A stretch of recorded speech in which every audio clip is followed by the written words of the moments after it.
Kapan sih kita harus mulai persiapan skripsi? Menurut Kak Inga tuh gimana nih? Kalau aku pribadi sih sebenarnya nyiapinnya tuh karena ngelihat skripsi itu kan sebagai salah satu syarat untuk yudisium. Nah, aku dari maba itu udah ngeliatin kira-kira syarat yudisium yang bisa disiapin dari awal apa ya. Akhirnya aku merasa kayak, oke kalau aku ambil semester 6 berarti aku udah harus nyiapin dari semester 4. Cuman mungkin kalau misalnya untuk teman-teman yang masih angkatan 21, 20 itu yang perlu disiapin dari sekarang adalah soft skill untuk penulisan skripsinya sih. Jadi kalau misalnya skripsi kan pasti kamu membahasakan argumen yang biasanya kamu bicarain itu ke dalam tulisan. Nah, itu kayak mungkin teman-teman bisa latihan dari sekarang gitu, dibiasain sering ditahan-tahanin baca jurnal sebanyak mungkin, itu yang pasti satu. Karena harus cari referensi yang banyak kalau misalnya nulis skripsi. Jadi dari awal biasain baca jurnal, terus kalau misalnya ada tugas LO atau tugas analisis dari dosen itu dibiasain juga bener-bener, oke aku harus nulis argumen tuh yang bener-bener sistematik itu gimana sih.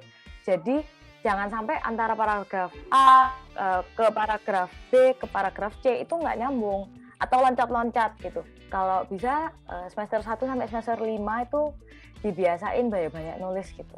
Dibiasain ngelatih soft skill-nya gitu teman-teman.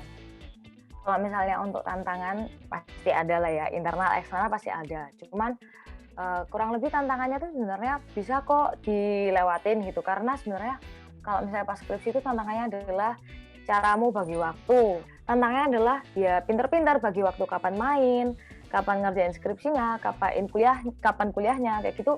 Coba bagi waktu. Cari mood, cari niat, sama cari suasana yang dukung tuh susah banget. Tantangan yang lain adalah nguat-nguatin mata buat baca lampiran peraturan perundang-undangan. Kayak kalau misalnya peraturannya cuma 20 halaman, 30 halaman mah masih oke ya. Tapi pas itu skripsiku tuh butuh baca lampiran yang sampai 2000 halaman banget gitu. Dan yang terakhir adalah dari internal banget itu adalah rasa malas. Sebenarnya skripsi itu gampang. Aku berani bilang skripsi itu gampang karena ya kalau misalnya banyak baca, banyak referensi, itu pasti mudah untuk menyusun. Kamu mau bahas apa itu mudah. Cuman yang nggak mudah itu adalah ngelawan rasa malasmu gitu. Harus bisa kasih deadline diri sendiri. Oke, bab 2 harus selesai bulan ini, bab 3 harus selesai bulan ini, bab 4 bisa selesai bulan ini. Kayak gitu. Oh, sama yang terakhir, dari eksternal ini dari pembimbing sih. Kalau misalnya pembimbingnya mungkin ngeburu-buru kamu, itu bersyukur aja. Berarti ada yang peduli sama skripsimu, cepet diselesain aja. Tapi yang jadi masalah adalah kalau misalnya pembimbingmu sibuk dan akhirnya lupa kalau kamu tuh salah satu anak bimbingnya. Gitu. Jadi kayak ya gitu deh, tantangannya adalah gimana dealing sama dirimu sendiri untuk benar-benar komit buat nyelesain skripsinya. Pernah nggak sih ada di momen yang bukan males sih lebih tepatnya, kayak bahasanya penulis tuh writer block. Jadi kayak mau nulis tuh susah banget ditulis gitu. Dan kalau misalkan kayak nggak pernah tuh gimana cara ngatasinnya? Aduh aku bahas apa ya, aku nggak ngerti. Ini sebenarnya aku tahu pokok bahasanya itu ini, tapi aku nggak bisa menjabarin. Nah kalau misalnya teman-teman merasa kayak gitu, coba outline dulu pembahasannya. Atau coba dikasih skema, misal, oh oke, bab 2 aku mau bahas subbab pertamanya ini, kedua ini, ketiga inilah. Di dalam subbab pertama aku mau bahas ini dulu. Itu bakal sangat membantu. Jadi pertama kali kalau misalnya kalian kena writer's block kayak gitu, mungkin bisa outline dulu.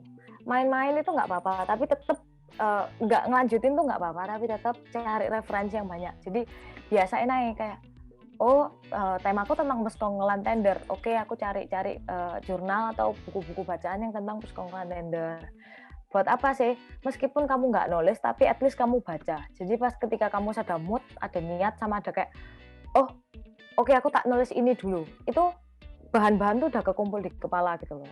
Menentukan topik skripsi yang menarik gitu. Apakah cukup sebatas, oh kita minat di matkul ini gitu, atau mungkin ada tips lain gitu?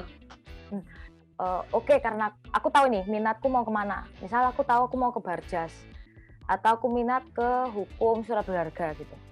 Aku bakal coba searching yang pertama. Yang kedua, bisa juga dicari dari kehidupan sehari-hari kita. Main poinnya adalah banyak baca ya Kak Inga, dan tidak malas. Lebih seperti itu. Itu tips paling pokok dari penyusunan dan pengerjaan skripsi itu adalah tidak malas teman-teman. Lebih ke tips and gitu ya, karena kadang kan ada aja ujiannya orang ibadah skripsi ini dari internal maupun eksternal, sama seperti Kak Inga tadi udah ceritain gitu. Nah, kira-kira kalau dari Kak Inga sendiri nih, mau dalam rumpun apapun gitu, tips and trick supaya skripsinya lancar itu gimana Kak? Oke, kalau gitu aku recall dari beberapa saranku yang tadi ya. Jadi pertama mungkin jangan lupa untuk outline setiap pembahasan yang nanti mau dibahas. Tuh. Yang kedua, untuk diri sendiri adalah harus punya deadline, karena ya kalau nggak kita yang nge-deadline siapa lagi gitu loh. Terus aku solusinya gimana di skripsi? Jangan lupa untuk tanya dosen tetepan. Yang ketiga kayak gitu. Jadi jangan lupa buat cari tempat yang benar-benar mendukung buat kerjain skripsi.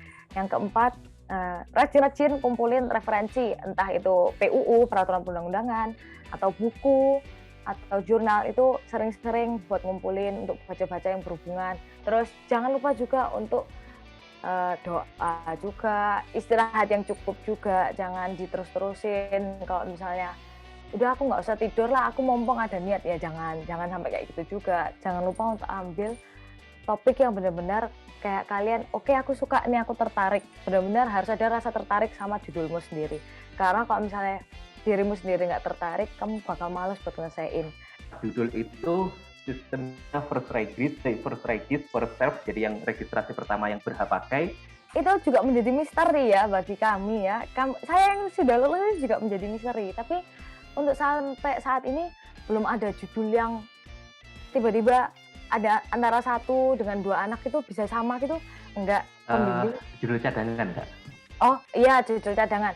Nah itu tetap perlu, jadi jaga-jaga aja. Izin bertanya terkait pemilihan dosen pembimbing itu bagaimana ya Kak?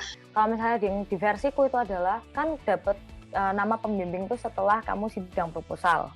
Itu kamu dikasih, jadi kamu minta dulu ke kepala bagian hukummu. Misal kalau kamu anak perdata, ya kamu minta ke perdata, ke kepalanya. Pas itu aku minta ke Pak Gansam, Pak Gansam, saya sudah sidang tanggal segini, sekiranya saya minta nama pembimbing deh Pak. Itu nanti akan muncul di iurismu. Kalau misalnya ini kita dapat dosbing, itu kan dosbingnya tuh suka kita, misalnya kita lagi konsul nih, tapi dosbingnya tuh tiba-tiba suka ngeghosting. Itu gimana ya caranya kita bisa konsul tapi nggak di ghosting? Mungkin Kak Inga punya tips atau mungkin saran terkait dengan hal tersebut.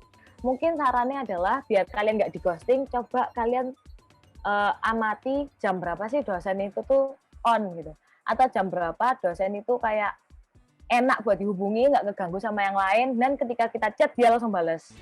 Saranku adalah coba chat di jam 6 sampai jam 7. Karena itu dosen lagi enak-enaknya baru bangun, buka WA sambil makan. Mungkin bisa membantu ya teman-teman. Jangan chat kayak jam 3, itu dia pasti bingung makan di luar. Dosen-dosen FH itu jam segini pasti makan di luar. Lagi makan siang gitu, lagi rapat sama badan-badan atau instansi lain. Jadi kalian cari yang benar-benar, oke, ini jam-jam waktu untuk mengurusi mahasiswa, ya itu. Kalau aku pribadi, kalau dosennya suka ngeghosting, aku saranin gitu. Jadi karena itu tadi merupakan akhir sesi dari semuanya, aku sekalian mau nutup juga nih teman-teman. Dan semoga kita bisa bertemu lagi di acara yang diselenggarakan oleh People Partner khususnya di UPKHB selanjutnya. Terima kasih teman-teman.